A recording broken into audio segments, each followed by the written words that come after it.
सोचिए, रात के सन्नाटे में एक अकेला ट्रक, घने जंगल की सड़क, आगे एक जर्जर पुल और नीचे बहती काली नदी जो हर गुजरने वाले से नाम मांगती है। हेडलाइट की रोशनी में सफेद साड़ी की झलक, शीशे पर 5 गीली उंगलियां और दूर से आती उल्टी सी लोरी। अगर यह सब अचानक आपकी यात्रा का हिस्सा बन जाए तो क्या आप रुकेंगे या भागेंगे? आज की कहानी इसी खौफनाक सफर की है, जहां सांसें भी सौदे में लग जाती हैं और रात खुद हिसाब मांगती है। हम ऐसी डरावनी कहानियां नियमित रूप से अपलोड करते हैं। चैनल को सब्सक्राइब जरूर करें ताकि कोई भी कहानी आपसे छूट ना जाए। और कमेंट में बताइए कि आप कहां से और किस समय हमारी कहानी देख रहे हैं। हमें आपकी टिप्पणियां पढ़ना बहुत अच्छा लगता है। हम आपकी टिप्पणी में बताए गए नाम को कहानी के अंत में जरूर लेंगे। मेरा नाम रमेश यादव है। ट्रक चलाते हुए 20 बरस बीत गए। सड़कें मेरी रगों में बहती हैं और इंजन की घरघराहट मेरे लिए लोरी है। उस शाम जब मैं गोदाम का आखिरी कागज साइन कर रहा था तो मालिक की आवाज फोन पर खुरदुरी आई। सुबह से पहले मलौट कस्बे में माल पहुंचना जरूरी है रमेश, देर नहीं चलेगी। बाहर आसमान लोहे की तरह स्याह हो चुका था। मैं जानता था उस रूट पर रात में लोग कम ही निकलते हैं। जंगल, घाट, पुराने पुल और बीच बीच में चुप्पी जो सांस तक सुन ले। मैंने ट्रक स्टार्ट किया तो रेडियो से खड़खड़ाहट गिरी, जैसे कोई जंग लगी नीलामी। आवाज कुछ पलों को साफ हुई और फिर उल्टा बजने लगी। मैंने बंद कर दिया। स्टीयरिंग पकड़ते ही अंधेरा सड़क पर बिछ गया। एक लंबा ठंडा सांप। हेडलाइटें दूर तक तलवार की धारें खींच रही थीं। शहर की आखिरी बत्तियां पीछे डूब गईं और मेरे आगे सिर्फ काली लकड़ी जैसे पेड़, जिनकी टहनियां किनारों से झुककर सड़क पर दांत दिखा रही थीं। हवा में नमी थी जिसमें मिट्टी के साथ कुछ ऐसा मिला था जिसकी गंध अस्पताल के कॉरिडोर जैसी लगती। डिटॉल, जंग और बुझा हुआ धुआं। मैंने खिड़की थोड़ी चढ़ा दी। पहला घुमाव आया तो सड़क की बाजू में टूटा हुआ मील पत्थर पड़ा था, जिस पर सफेद रंग से 13 लिखा दिखा। अजीब बात, नक्शे में इस मोड़ पर किसी पत्थर का जिक्र नहीं था। फिर भी वो था जैसे किसी ने उसे अभी अभी यहां पटक दिया हो। इंजन के रेव में अचानक कुछ और जुड़ गया। एक धीमी सी सीटी, जैसे कोई बच्चा उल्टी सांस से गाना गुनगुना रहा हो। मैंने एक्सीलरेटर दबाया, आवाज साथ दौड़ी। फिर दाईं तरफ एक परछाई लहराई। सफेद कपड़े, भीगे बाल और कंधे से चिपकी टूटी हुई गुड़िया। मैंने आंखें झपकाईं, कुछ नहीं। सड़क खाली थी, पर मेरे हाथ स्टीयरिंग पर पसीना छोड़ रहे थे। रात के इस हिस्से में जब हर आवाज दुगनी सुनाई देती है, मेरे भीतर एक पुराना डर जागा। मेरे पिता इसी रूट पर ड्राइवर थे और एक बार यहां रात में ब्रेक फेल होने की बात कहते कहते चुप हो गए थे। कुछ देखकर वे बस इतना बोले थे और फिर कभी उधर नहीं गए। मैंने उस याद को धकेल कर मीटर देखा तो घड़ी 11:47 पर अटक गई। टिक टिक बंद। सड़क लंबी होती गई और मैं उसके पेट में एक धीमी धड़कन। तभी ट्रक के बोनट पर 2 उंगलियों ने टक टक किया, जैसे कोई पानी से भीगी हड्डियां लेकर कांच थपक रहा हो। मैंने ब्रेक नहीं दबाया। रात ने अपना हुक्म सुना दिया था। अब जो होगा इसी सड़क पर होगा। कुछ मील आगे बाईं ओर श्याम ढाबा लिखी जंग लगी पट्टी दिखी। चूल्हा ठंडा था, पर अंदर दीवार पर अभी अभी बुझी कालिख का धुआं लटक रहा था। मैं रुका। टर्मस में भरा पानी गले में कांटों की तरह अटक गया। काउंटर के पीछे एक पतला सा बूढ़ा बैठा था, आंखें धंसी हुई, जैसे रातों को नींद ने उसे काट काट कर खाया हो। उसने मुझे ऊपर से नीचे देखा और बोला, आगे मत जाना, नदी का पुल आज नीचे से बोल रहा है। मैं हंसा नहीं। पूछा, क्यों? बूढ़ा बोला, 13वीं रात है। इस रात पुल पानी नहीं, नाम मांगता है। जो देता है पार कर जाता है, जो नहीं कभी वापस नहीं आता। उसने काउंटर पर एक धातु का पीला लॉकेट रखा। हनुमान नहीं, न तांत्रिक कुछ, बस अजीब सा उभरा हुआ प्रतीक, जैसे किसी की उंगलियों से खरोचा गया हो। ये ले जा, खुले रख। जब सीटी तेज हो जाए इसे पकड़कर आगे देखना, पीछे नहीं। ढाबे में और कोई नहीं था, सिर्फ टेबलों पर उल्टे रखे गिलास और दीवार की दरार से रिश्ती फुसफुसाहटें। मैंने पैसे बढ़ाए, उसने हाथ नहीं लगाया। बोला, अगली बार दे देना, अगर अगली बार हुआ। उसके शब्दों के साथ ट्यूबलाइट झपकी और कहीं से बासी दूध की गंध उठी, टटकी, तेज और अनचाही। जाते जाते मैंने पूछा, यहां से मलौट कितनी दूर? उसने खिड़की से बाहर देखा, जैसे दूरी कोई संख्या नहीं बल्कि याद हो। जितना तुम अपने नाम से दूर भाग सकते हो उतनी। ये जवाब शरीर में कील की तरह घुस गया। मैं लॉकेट जेब में रखकर बाहर आया। हवा में अचानक बच्चे के रोने की वही पतली ध्वनि तैर रही थी। मैंने बिना मुड़े केबिन में बैठ इग्निशन घुमाया। इंजन ने खंखार कर हंसी जैसी आवाज निकाली, फिर शांत। जैसी ही हेडलाइटें सड़क को चीरती हुई आगे बढ़ीं, पीछे शीशे में ढाबे की ट्यूबलाइट जली, बुझी, जली और फिर बिल्कुल काली हो गई। सड़क पर टायरों की आवाज अलग थी, जैसे कंकालों की उबासी पर मैं रबर खींच रहा हूं। रेडियो खुद ब खुद ऑन हुआ, फीकी आवाज, माँ ठंड लग रही है। मैंने स्विच तोड़ा, आवाज बंद नहीं हुई, बस दबी, जैसे डैशबोर्ड के भीतर कोई छोटा गला फंस गया हो। मील पत्थर पास आता दिखा, फिर वही संख्या 13। मैंने पलकें खोली, बंद की, तीसरी बार भी वही 13। मानो मैं गोल गोल उसी जगह के पेट में घूम रहा था। तब मुझे बूढ़े के शब्द याद आए, आगे देखना, पीछे नहीं। मैंने शीशा नीचे किया, ठंडी हवा के साथ भीगी हंसी अंदर फिसल आई। मैं लॉकेट को हथेली में दबाकर फिर से एक्सीलरेटर पर पैर जमाए आगे निकल गया। ढाबे का बुझा चूल्हा मेरी पीठ पीछे, लेकिन उसकी राख की गर्मी अब मेरे केबिन में बुखार की तरह चिपक गई थी। पेड़ों ने सड़क को सुरंग बना दिया। हर मोड़ एक जैसा, हर शाख एक ही मुद्रा में झुकी हुई। ओडोमीटर बढ़ रहा था, पर नक्शे का जीपीएस जगह से हिला नहीं। वही काला बिंदु, वही दायरा। मुझे लगा मैं एक अदृश्य चक्कर में फंस गया हूं। लूप। टायरों के नीचे कभी चिकनी डामर, कभी कंकरीली चूर, कभी जमीन जैसे लकड़ी, जैसे सड़क अपनी त्वचा बदलती जा रही हो। मैंने हेडलाइट हाई बीम पर कर दी। रोशनी के घेरे में धूल के कण नहीं, गोल गोल घूमते राख के फाये उभरे, जैसे किसी ने बहुत पीछे, बहुत पुराने दिन में एक घर जलाया हो और उसकी छाया अभी भी हवा में बसी हो। तभी बाईं तरफ पगडंडी से एक खाली बेबी प्रैम सड़क पर आकर रुक गया। पहिए जंग लगे, कपड़ा फटा, मगर उसमें रखी ऊन की नीली टोपी बिल्कुल नई। मैंने ट्रक रोका नहीं, दिल गले में अटक गया। प्रैम अपने आप घूमा। हेडलाइट में उसकी छाया ने सड़क पर सीधे अक्षरों में कुछ लिखा, मोड़ मत लो। मैंने आंखें रगड़ी, छाया सामान्य, संदेश गायब। रेडियो अब उल्टी लोरी बजा रहा था, स्वर उल्टे, शब्द उल्टे, मगर अर्थ स्पष्ट। सो जा। मैंने उसे ठोका तो डैशबोर्ड के अंदर से फुसफुसाहट निकली, पानी ठंडा है बाबा। मेरे उंगलियों में लॉकेट पसीने से फिसला। मैंने उसे फिर कसकर पकड़ा। दूर से धातु टकराने की आवाज आई, टिंग टिंग, जैसे पुल के लोहे पर छोटी हथेलियां थाप दे रही हूं। मैंने हिम्मत करके ट्रक रोका। बाहर उतरा तो हवा ने चेहरा चीर दिया, ठंडी, गीली और गंधाती। सड़क के किनारे गिरे पत्ते एक हल्की धड़कन से हिल रहे थे। कोई वहां चल नहीं बल्कि रेंग रहा था। मैंने टॉर्च जलाई। बीच में गहरी सी उंगली के निशान मिट्टी में, छोटे छोटे, एक के बाद एक नदी की तरफ जाते हुए। उनके बीच बीच में पानी की बूंदें, गोल नहीं, लंबी, जैसे सुबह की नहीं, शव यात्रा की बूंदें। दूर घने पेड़ों के बीच एक लाल धागा टंगा दिखा, बच्चे के हाथ जितनी ऊंचाई पर। मैंने लौटा तो पाया कि कैबिन का दरवाजा आधा खुला है। अंदर किसी ने शीशे पर उंगली से लिखा था, मां को ठंड लगती है। मैंने पीछे देखा, खाली सड़क, खाली जंगल, पर हवा अब गुड़ की तरह गाढ़ी हो गई, सांस लेना मुश्किल। मैंने ट्रक स्टार्ट किया। इस बार इंजन ने एक ऐसी कर्कश चीख निकाली जो धातु से ज्यादा गले जैसी थी।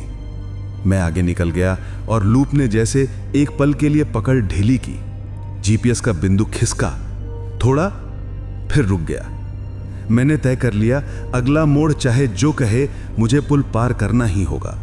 पीछे मुड़ना इस रात की सबसे महंगी गलती होगी। रात में नदी को काला शीशा बना दिया। पुल पतला सा तना, जैसे किसी बूढ़े का कांपता हाथ। मैंने स्पीड कम की। टायर किनारों की लोहे की जाली को छू छू कर चिंगारियां उगलते महसूस हुए। हवा अचानक लोध हो गई। नमी अब चुभने लगी।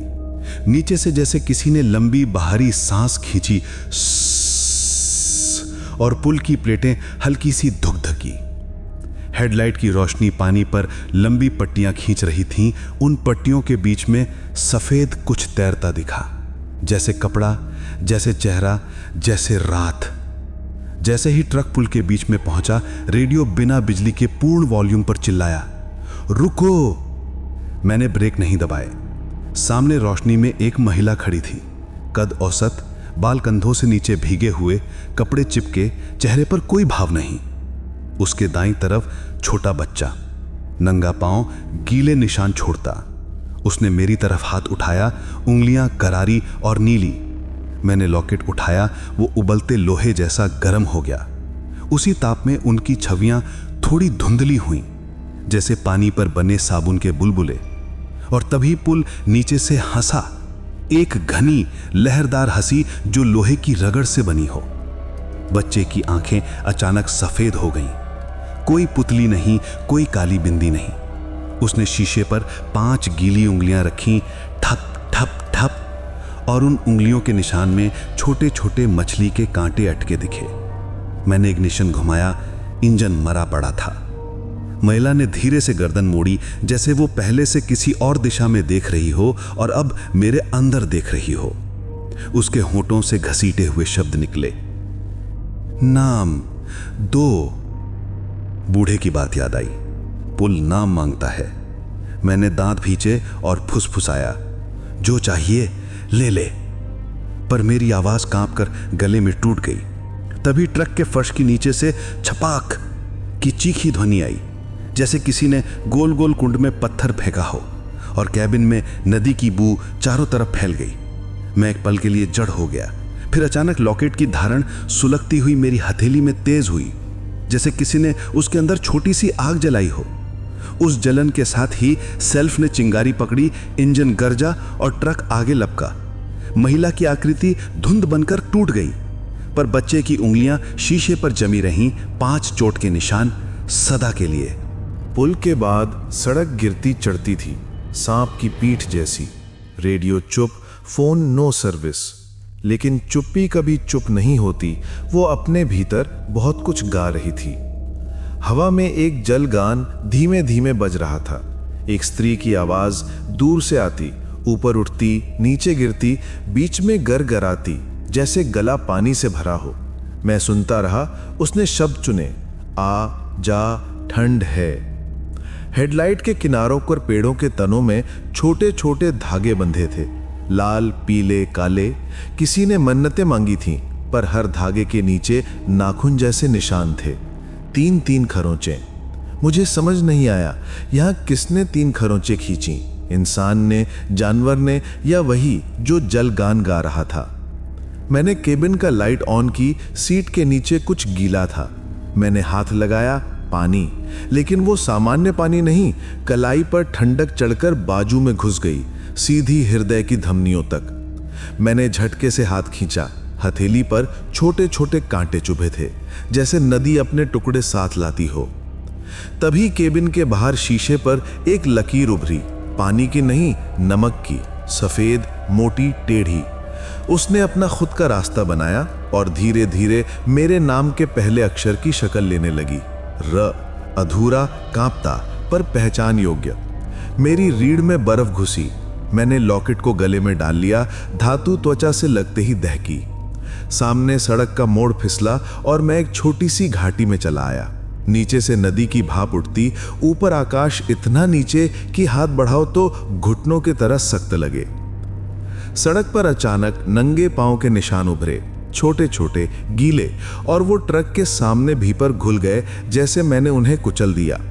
उसी पल हवा में बच्चे की खिलखिलाहट फूटी, पक्की, साफ, निकट, और मेरी खिड़की के बाहर किसी ने पुल के बाद सड़क गिरती चढ़ती सांप की पीठ जैसी। रेडियो चुप, फोन नो सर्विस, लेकिन चुप्पी कभी चुप नहीं होती। वो अपने भीतर बहुत कुछ गा रही थी। हवा में एक जलगान धीमे धीमे बज रहा था। एक स्त्री की आवाज दूर से आती, ऊपर उठती, नीचे गिरती, बीच में गरगराती, जैसे गला पानी से भरा हो। मैं सुनता रहा। उसने शब्द चुने, आ जा टांड है। हेडलाइट के किनारों पर पेड़ों के तनों में छोटे छोटे धागे बंधे थे, लाल, पीले, काले। किसी ने मन्नतें मांगी थीं, पर हर धागे के नीचे नाखून जैसे निशान थे, 3-3 खरोंचे। मुझे समझ नहीं आया यहां किसने 3 खरोंचे खींची, इंसान ने, जानवर ने, या वही जो जलगान गा रहा था। मैंने केबिन का लाइट ऑन की। सीट के नीचे कुछ गीला था। मैंने हाथ लगाया, पानी, लेकिन वो सामान्य पानी नहीं। कलाई पर ठंडक चढ़कर बाजू में घुस गई, सीधी हृदय की धमनियों तक। मैंने झटके से हाथ खींचा। हथेली पर छोटे छोटे कांटे चुभे थे, जैसे नदी अपने टुकड़े साथ लाती हो। तभी केबिन के बाहर शीशे पर एक लकीर उभरी, पानी की नहीं, नमक की, सफेद, मोटी, टेढ़ी। उसने अपना खुद का रास्ता बनाया और धीरे धीरे मेरे नाम के पहले अक्षर की शक्ल लेने लगी।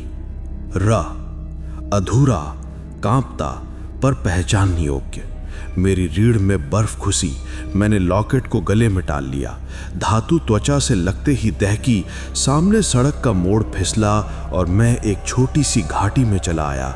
नीचे से नदी की भाप उठती, ऊपर आकाश इतना नीचे कि हाथ बढ़ाओ तो घुटनों की तरह सख्त लगे।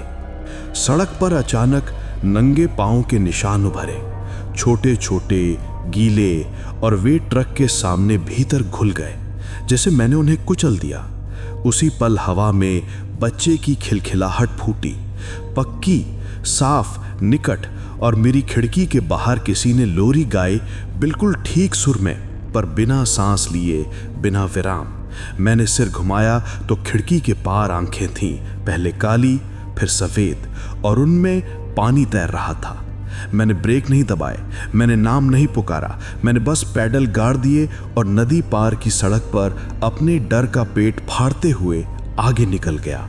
पीछे जलगान टूटता बिखरता रहा, लेकिन उसका स्वर अब मेरी सांस में घर कर चुका था। रात ने मुझे एक टूटी हुई चौकी के पास रोका, जिस पर फीके अक्षरों में मलौट 3 किलोमीटर लिखा था। मैंने राहत की सांस ली। गंतव्य करीब, पर चौकी के नीचे मिट्टी पर कील से लिखा था झूठ। मैंने झुककर देखा, शब्द ताजा थे, किनारे नम, जैसे किसी ने अभी अभी उंगलियां गलाकर खून से लिखे हों। मैंने पलट कर देखा, सड़क पर कोई नहीं, बस दूर कहीं झिंगुरों का शोर, और बीच बीच में घंटी, 1, 2, 3, जैसे किसी छोटे मंदिर में कोई खाली देवता बैठा हो। गांवों की सीमा पर पहला घर, कच्ची ईंट, छत पर नीली तिरपाल, दरवाजे पर नींबू मिर्च सूखकर काली हो चुकी। मैंने हॉर्न बजाया।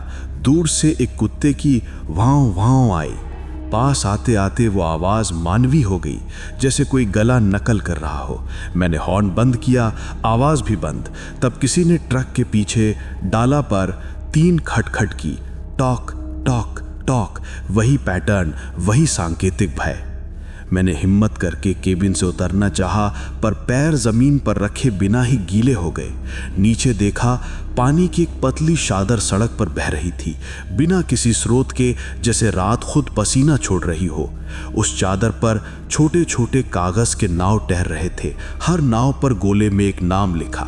मैंने एक नाव उठाई, उस पर मेरा रा अक्षर, और नाव तुरंत घुल गई, उंगलियों में नमक छोड़ते हुए। पेड़ों के पार से तेल के दिए झिलमिलाए। मैंने सोचा शायद गांव में किसी का जागरण, पर वो रोशनी धड़कती हुई मेरे पास आई। 10-12 दिए, एक जुलूस, और उसके बीच में वही महिला, सूखे कपड़े पर पांव से पानी टपकता।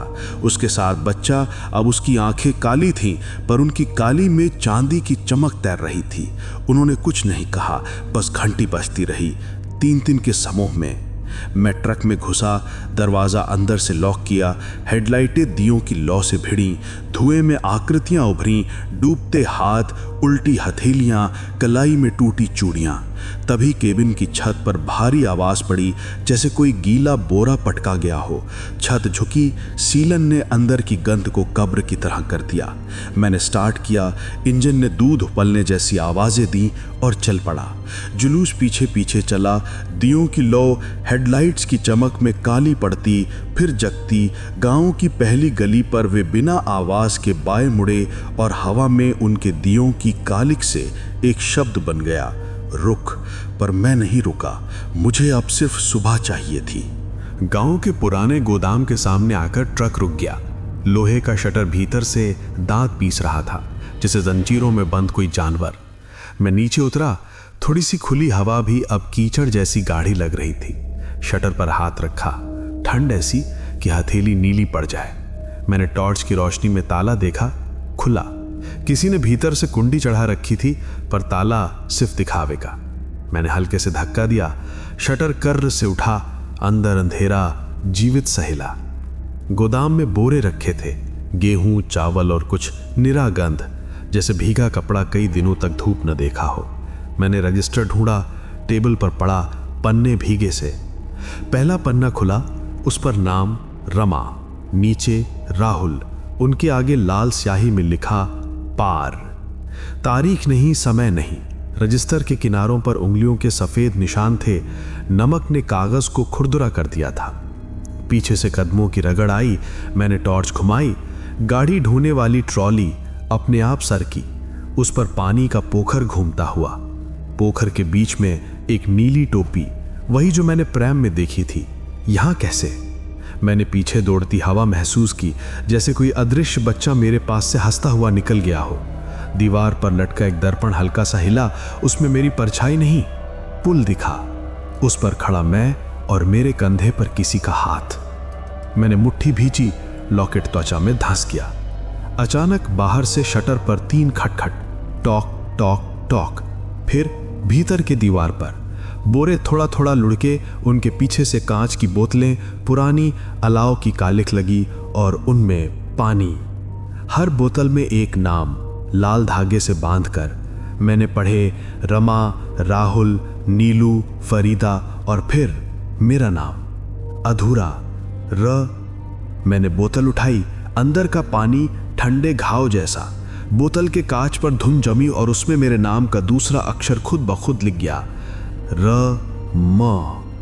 मैंने बोतल फेंकी, कांच टूटा, पानी फर्श पर जिंदा होकर सरका और शटर के नीचे से बाहर चला गया, सीधे रात में, सीधे पुल की तरफ।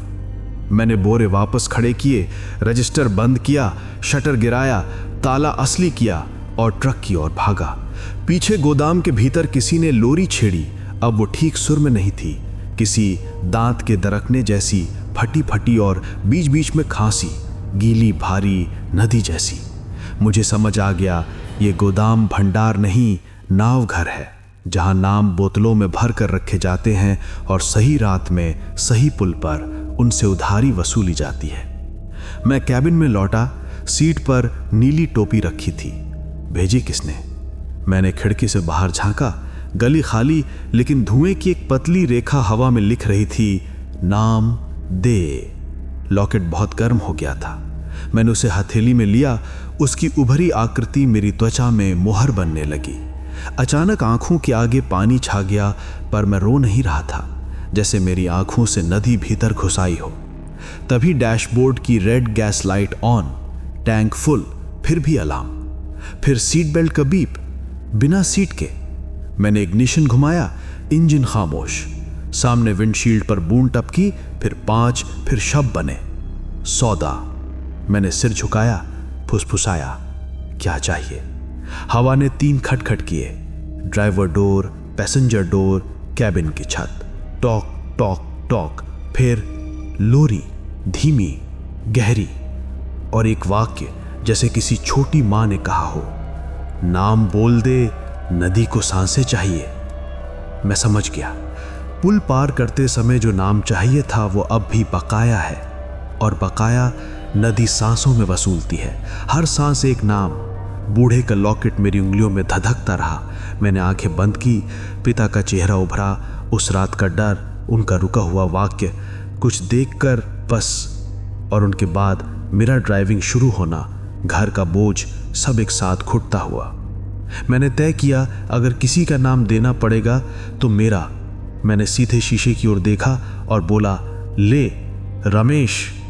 विंडशील्ड पर बूंदें उबल उठी, शब्द छिलमिलाए पर फिर धुंधला गए, जैसे नदी ने नाम चखा और ठुकरा दिया। कैबिन में एक बर्फीली हंसी गूंजी। अपना नाम खुद नहीं लिया जाता, किसी अपने का चाहिए। दिल गुफा की तरह खाली हो गया। किसी अपने का? माँ, भाई? मैंने दांत पीसकर सिर हिलाया। नहीं। मेरी सांस भट्टी बनकर जलने लगी, छाती में सितारों जैसे चुभन। तब मेरे मन में एक चीख फूटी, जिसने बोतलें भरी उसी का नाम।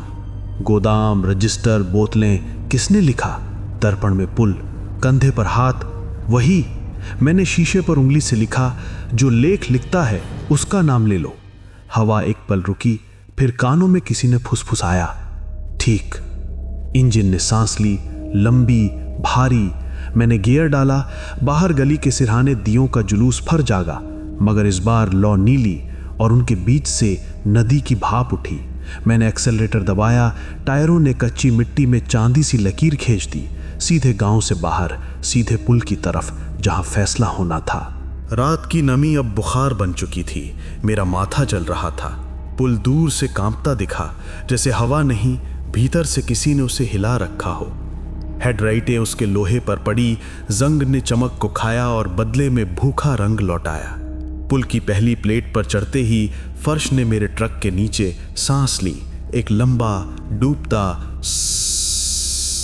और नदी ने शोर नहीं, शांत किया, जैसे शोर को किसी ने चादर उड़ा दी हो। बीच में पहुंचकर मैंने ब्रेक हल्का छुआ, ट्रक खुद रुक गया। सामने वही महिला, अब उसके बाल सूखे, चेहरा फीका, कपड़े पर चूड़ियों का कांच चिपका, जैसे किसी ने टूटे कांच से कढ़ाई की हो। बच्चा उसके पास नहीं, वो मेरे ट्रक के बम्पर पर बैठा था, हथेलियां शीशे पर, और इस बार उसकी आंखें दोनों रंगों से मुक्त, खाली कोटर। मैंने गर्दन नहीं घुमाई, लॉकेट पकड़ा। उसमें अब धड़कन थी, जैसे किसी और का दिल मेरे हाथ में हो। मैंने शीशे से कहा, लेखक का नाम ले लो। नदी ने सहम कर आवाज की, जैसे उसने ये शब्द पहली बार सुना हो। फिर पुल के किनारे से किसी ने कागज फेंका, गीला, पुराना, नमक से भूरा। वो शीशे से चिपका, उस पर गोदाम के रजिस्टर जैसी लिखावट, पर नाम लाल की जगह पानी से लिखैया।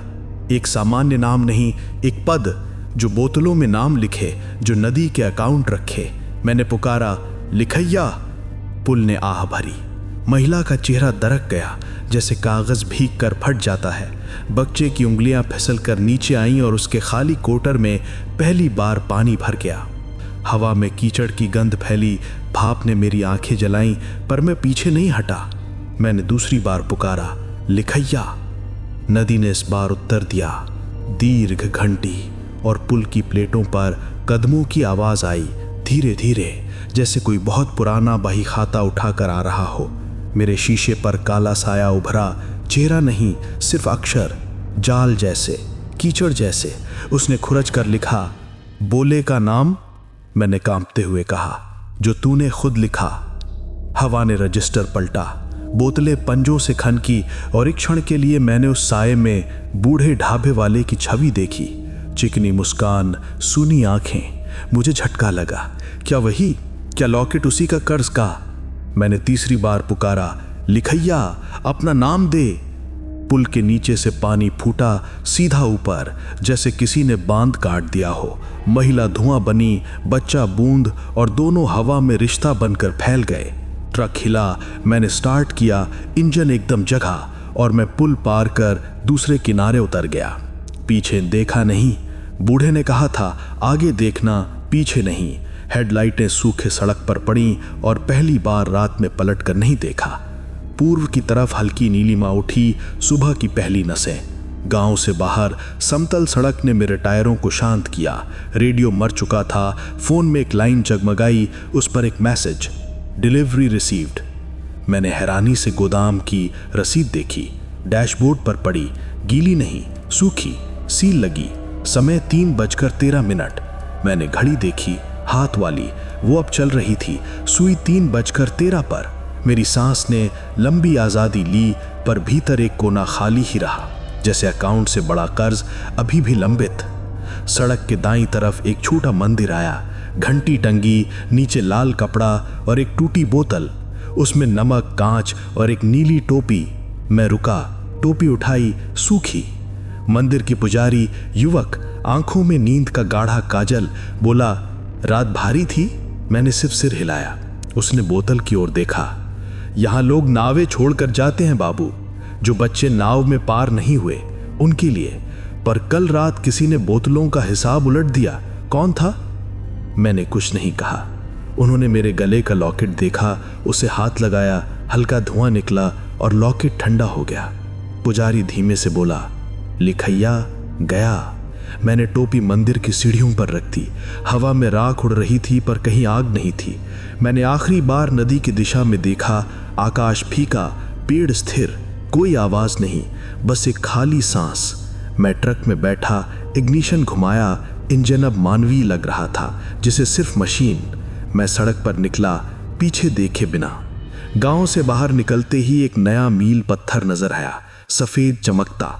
उस पर 12। मैं मुस्कुरा नहीं पाया, क्योंकि 12 के नीचे लकड़ी से खुरचा एक अक्षर था, र। फिर धुंधला।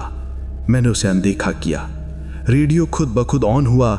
इस बार कोई गीत नहीं, सिर्फ लहरों की धीमी थप थप, और उसके पीछे कहीं बहुत दूर एक बच्चे की हंसी, न सामान्य न भयानक, बस जिंदा। सुबह की धूप जब पहली बार विंडशील पर गिरी, शीशे पर 5 उंगलियों के निशान जरा से भाप बनकर उभरे और फिर गायब हो गए। मैंने लॉकेट उतारा, डैशबोर्ड पर रखा। वो ठंडा, निष्क्रिय, पर मेरी हथेली पर उसकी मुहर रह गई, उभरी, लाल और धड़कती, जैसे कोई बहुत पुराना नाम मेरी स्किन में लिख दिया गया हो। मैंने स्पीड पकड़ी और दिल में तय किया कि मैं फिर कभी 13 वाली रात नहीं चलूंगा, और अगर चलना पड़े तो किसी का नाम नहीं दूंगा, नापना नापने का, सिर्फ उसी का जिसने हिसाब बनाया। पर एक सवाल करकरा रह गया, ढाबे वाला बूढ़ा कौन था? अगर वही लिखैया था तो उसने लॉकेट क्यों दिया? कर्ज लेने वाला बचाव क्यों दे? सवाल की खुरदुराहट के बीच मैंने दूर सड़क पर एक और ढाबा देखा, पट्टी पर लिखा नया श्याम, और उसके चूल्हे से उठती भाप में मुझे क्षण भर के लिए पुल की जाली दिखी, और उसके पार 2 आकृतियां, एक स्त्री एक बच्चा, दोनों धूप में खड़े और पहली बार भाप नहीं, हवा में मुस्कुराते। मैंने पलकें झपकाई। दृश्य टूट गया, पर डर नहीं गया, क्योंकि भय का हिसाब आज रात पहली बार बराबर हो गया। और फिर भी जब टायरों ने अगला मील पत्थर पार किया, सड़क के नीचे से किसी ने बहुत धीमे में 3 खटखट किए, टॉक टॉक टॉक, जिसे याद दिला रहे हों कर्ज कभी पूरी तरह खत्म नहीं होता, वो बस नई बोतल में नाम बदल लेता है। दोस्तों, कैसी लगी आपको हमारी आज की डरावनी कहानी? क्या आपने भी कभी ऐसी रातें देखी हैं जब सन्नाटा बोलता है और अंधेरा आपको घूरता है? अगर हां, तो आप जानते हैं कि डर कभी बाहर से नहीं आता, वो हमारे अंदर ही जागता है।